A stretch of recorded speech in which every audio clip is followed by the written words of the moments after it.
বাংলা সংবাদে স্বাগত। শুরুতেই জানিয়ে দিচ্ছি শিরোনাম। আবারও সারা দেশে বিক্ষোভ সংঘর্ষ, সরকারকে আলটিমেটাম। সেনাবাহিনীর বিপদ ডেকে আনছে শেখ হাসিনা। যুক্তরাষ্ট্রের হুমকি, ভারতও বাঁচাতে পারবে না শেখ হাসিনাকে। শুনছিলেন শিরোনাম, এবারে থাকছে বিস্তারিত। মোড়ে মোড়ে পুলিশের অবস্থান, বিজেপির টহল, সেনাবাহিনীর নজরদারির মধ্যেও পূর্ব ঘোষিত কর্মসূচি পালন করেছে বৈষম্য বিরোধী ছাত্র আন্দোলন।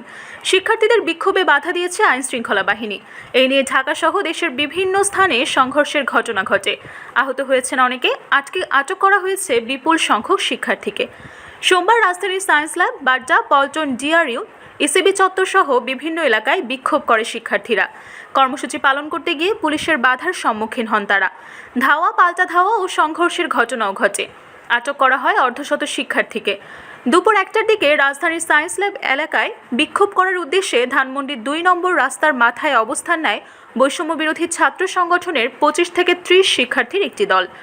বরিশাল বিশ্ববিদ্যালয়ে কোটা সংস্কার আন্দোলনরত শিক্ষার্থীদের উপর লাঠি, রড, পাইপ নিয়ে হামলা চালিয়েছে ছাত্রলীগের নেতাকর্মীরা। হামলায় অন্তত 15 জন সাধারণ শিক্ষার্থী আহত হন বলে অভিযোগ পাওয়া গেছে। জাহাঙ্গীরনগর বিশ্ববিদ্যালয়ে আন্দোলন চালিয়ে যাওয়ার ঘোষণা দিয়েছেন শিক্ষার্থীরা। বিকাল 4:30টায় একটি মিছিল বিশ্ববিদ্যালয়ের শহীদ মিনার থেকে বের হয়ে প্রধান ফটক ডেইরি গেট ঘুরে শহীদ মিনারে এসে শেষ হয়। পরবর্তীতে একটি সমাবেশে 4 দফা দাবি তুলে ধরা হয় এবং আন্দোলন চালিয়ে যাওয়ার ঘোষণা দেওয়া হয়। বগুড়ায় প্রাইভেট যাওয়ার সময় 2 ক্ষুদে শিক্ষার্থীকে আটক করেছে পুলিশ। এর আগে শহরে কেন্দ্রবিন্দু 7 মাথা অতিক্রম করার সময় ছাত্রলীগের নেতাকর্মীরা তাদের ঘিরে ফেলে। কিছুক্ষণ হেনস্থাও করে 2 ছাত্রীকে। পরবর্তীতে পুলিশ তাদের জিজ্ঞাসাবাদের জন্য থানায় নিয়ে যায়। আরও একজন কিশোরকে এভাবেই পুলিশ 7 মাথা থেকে থানায় নিয়ে যায়। পুলিশের পক্ষ থেকে বলা হয়েছে তাদের গ্রেফতার নয়, জিজ্ঞাসাবাদের জন্য থানায় নেওয়া হয়েছে। জিজ্ঞাসাবাদ শেষে তাদের ছেড়ে দেওয়া হবে। বৈষম্য বিরোধী ছাত্র আন্দোলনের সমন্বয়কদের জিম্মি করে অস্ত্রের মুখে বিবৃতি আদায়ের প্রতিবাদে বিক্ষোভ সমাবেশ করছে শাহজালাল বিজ্ঞান ও প্রযুক্তি বিশ্ববিদ্যালয়ের শিক্ষার্থীরা। বিকাল 4টায় বিশ্ববিদ্যালয়ের প্রধান ফটকের সামনে এই বিক্ষোভ সমাবেশ করেন শিক্ষার্থীরা। সারা দেশে ছাত্রলীগ ও পুলিশি হামলায় শিক্ষার্থী এবং সাধারণ মানুষ নিহতের প্রতিবাদে ঠাকুরগাঁওয়ে কালো পতাকা মিছিল করেছে বৈষম্য বিরোধী ছাত্র আন্দোলন। হামলা, মামলা ও পুলিশের গুলিতে নিহত শিক্ষার্থীদের হত্যার সঙ্গে জড়িতদের গ্রেফতার সহ 8 দফা দাবিতে লক্ষ্মীপুরে মহাসড়ক অবরোধ করে বিক্ষোভ করেছে আন্দোলনরত শিক্ষার্থীরা। বৈষম্য বিরোধী ছাত্র আন্দোলনের ব্যানারে গতকাল বিকাল 3:30টার দিকে শহরের জেলা প্রশাসক কার্যালয়ের সামনে জড়ো হতে থাকে আন্দোলনকারীরা। গতকাল পূর্ব নির্ধারিত বিকাল 3টা থেকে বিভিন্ন সরকারি, বেসরকারি স্কুল ও কলেজ এবং যশোর বিজ্ঞান ও প্রযুক্তি বিশ্ববিদ্যালয়ের শিক্ষার্থীরা শহরের প্যারিস রোড খ্যাত ডিসি অফিস মোড়ে রাস্তায় জড়ো হতে থাকে। কিন্তু পূর্বেই খবর পেয়ে গোটা এলাকা ঘিরে রাখে পুলিশ ও জিবি পুলিশের সদস্যরা। কিছুক্ষণ পরেই যশোর সিসিএম কোর্ট চত্বরে জড়ো হতে থাকে শিক্ষার্থীরা। খবর পেয়ে কোর্ট চত্বরে অভিযান চালিয়ে ছাত্রদের ছত্রভঙ্গ করে দেয় জিবি পুলিশ। গণতন্ত্র প্রতিষ্ঠার পক্ষে সোচ্চার যুক্তরাষ্ট্রভিত্তিক সংস্থা ফ্রিডম হাউসের এক কলামে এই মন্তব্য করা হয়েছে। বিগত 1 দশকেরও বেশি সময় ধরে বাংলাদেশের রাজনৈতিক এবং নাগরিক স্বাধীনতার নাটকীয় অধঃপতনে নেতৃত্ব দিয়ে যাচ্ছেন শেখ হাসিনা এবং তার দল আওয়ামী লীগ। জনগণের প্রতিদিনের জীবনযাত্রার ঠিক অনুপ্রবেশকারীদের মতো করে আওয়ামী লীগ শেখ হাসিনার নেতৃত্বে বিরোধী দল, সাংবাদিক এবং সুশীল সমাজের উপর অত্যাচারের মাত্রা বাড়িয়েছে। পশ্চাৎপদ আইন জারি করে মত প্রকাশের স্বাধীনতা খর্ব করেছে এবং অভ্যাসগতভাবে সরকার বিরোধী সমাবেশের বাধাগ্রস্ত করতে গলা চেপে ধরার মতো করে ইন্টারনেট সংযোগ বিচ্ছিন্ন করে দিয়েছে। এসব নির্যাতনের ঘটনার কারণে 2014 সাল থেকে ফ্রিডম হাউসের ফ্রিডম ইন দ্য ওয়ার্ল্ড এবং ফ্রিডম ইন দ্য নেট এই 2 সূচকে অন্তত 10 ধাপ পিছিয়েছে বাংলাদেশ। এই নির্যাতনমূলক পরিবেশের মধ্যেই ভোট জালিয়াতির মাধ্যমে 2024 সালের জানুয়ারি মাসে চতুর্থবারের মতো ক্ষমতায় এসেছেন শেখ হাসিনা। নির্বাচনের কারচুপির ঘটনাগুলোর বিশ্বাসযোগ্য প্রমাণ রয়েছে। আর এই কারণে দেশটির দৃশ্যমান ভঙ্গুর গণতন্ত্রের উল্লেখযোগ্য ক্ষতি হচ্ছে এবং সুশীল সমাজের প্রতিনিধিদের কাজ করার রাস্তা বন্ধ করে দেওয়া হচ্ছে।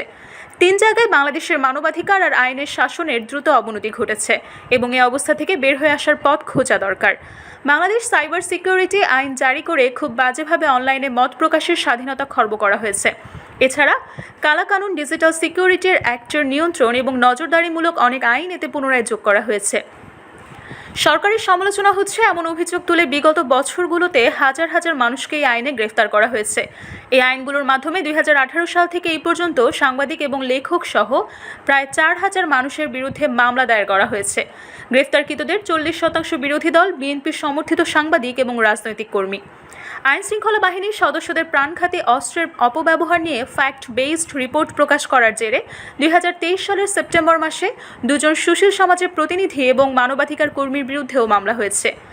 এখানে উল্লেখ করার মতো বিষয় হচ্ছে 2018 এবং 2024 সালের চরম উত্তেজনাকর নির্বাচন পূর্ব পরিস্থিতিতে ডিএসএস এবং সিএসএ আইন দুটো জারি করা হয়েছিল।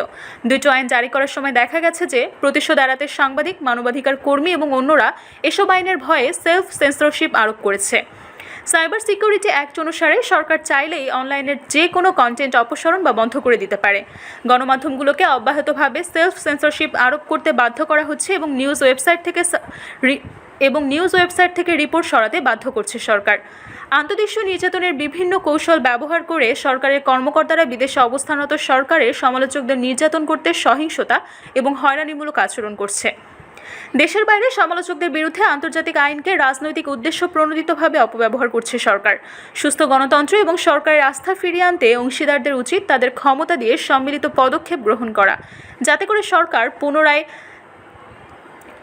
সরকার পুনরায় সংস্কারে বাধ্য হয় এবং অধিকতর স্বচ্ছতার সঙ্গে মানবাধিকারের চ্যালেঞ্জ সমূহ নিয়ে কাজ করে। অন্তর্বর্তী পদক্ষেপ হিসেবে যেসব মামলার বিচার এখনও বাকি রয়েছে সেগুলোর দ্রুত, স্বচ্ছ এবং ন্যায়সঙ্গতভাবে বিচারের ব্যবস্থা করে দেশটির কর্মকর্তাদের উচিত আস্থা ফিরিয়ে আনা।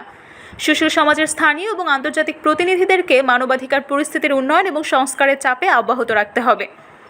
আরও স্বচ্ছ এবং অন্তর্ভুক্তিমূলক শাসনের জন্য সুশীল সমাজের উচিত সরকারকে প্রয়োজনীয় সুপারিশ করা এবং আন্তর্জাতিক সেরা কার্যক্রমের বিষয়ে উপস্থাপন করা। শেষ কথা হচ্ছে, এটা খুবই গুরুত্বপূর্ণ যে আন্তর্জাতিক সম্প্রদায় তাদের দাবি এবং অনুসন্ধানের বিষয়ে অধিকতর পরিকল্পনা নিয়ে এগুতে হবে।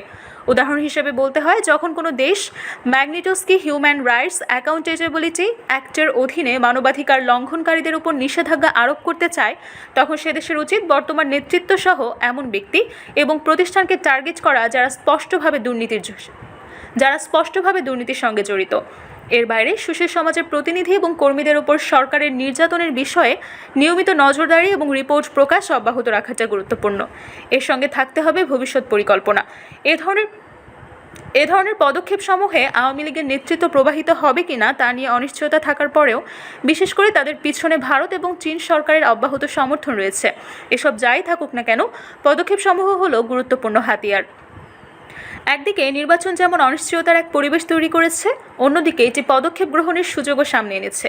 সরকারের উচিত ক্রমাগত সংস্কার পদক্ষেপে মনোযোগ নেওয়া এবং সুশীল সমাজের নীতি নির্ধারকদের উচিত নতুন করে এক হয়ে নাগরিক স্বাধীনতার ক্ষেত্রে প্রস্তুত করা।